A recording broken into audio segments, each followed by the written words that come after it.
Bonjour, bienvenue dans ce nouvel épisode de Chemin vers soi. Je dépose cette pensée ici, maintenant, de manière intemporelle. Elle porte en elle une part de mon histoire, de mes recherches et de mes connaissances accumulées. Je ne la partage pas pour vous conforter, mais afin de vous faire réfléchir et grandir. Les figures d'attachement. On a tous cet ami, ou pire, on a tous été cet ami, capable de rester collé à son téléphone pendant 4 jours en attendant juste un « OK ». Ou au contraire, de fuir en courant dès que quelqu'un commence à s'intéresser un peu trop près à sa lessive. Bienvenue dans le grand cirque des figures d'attachement. Le sécure, l'anxieux et l'évitant. Le problème, c'est qu'on adore se ranger dans ces cases comme si c'était notre horoscope. Je suis anxieux, c'est pour ça que je suis étouffant.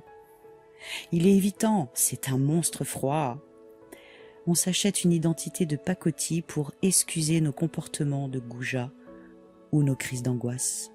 Mais arrêtons de regarder ça par le petit bout de la lorgnette. L'attachement n'est pas une fatalité génétique, c'est une chorégraphie de survie. Prends le duo classique, l'anxieux et l'évitant.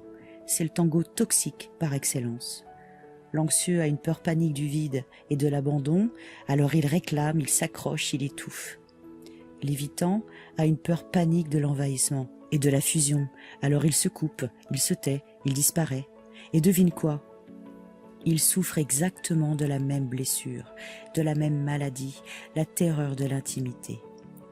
L'un gère sa peur en fuyant l'autre et l'autre en s'accrochant désespérément à l'autre.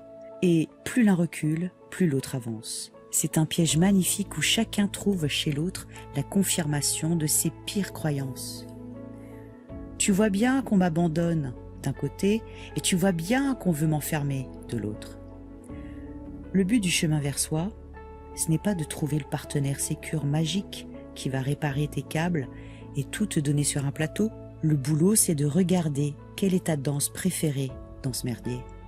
Est-ce que tu passes ton temps à quémander de l'amour en acceptant des miettes par peur de te retrouver seul, ou est-ce que tu sabotes tout dès que ça devient un tout petit peu sérieux sous prétexte de garder ta liberté? Le profil sécure, c'est pas un super-héros insensible, c'est juste quelqu'un qui a compris que la sécurité affective ne dépend ni de la laisse qu'il met à l'autre, ni de la porte de sortie qu'il laisse entrouverte. Alors la prochaine fois que tu sens le vieux réflexe monter, l'envie de harceler le message ou l'irrésistible envie de ghoster, arrête-toi. Ce n'est pas l'autre qui te met en danger, c'est ta propre peur de regarder en face, sans prothèse. Je vous laisse méditer sur cette pensée. À très vite pour un prochain épisode de Chemin vers soi.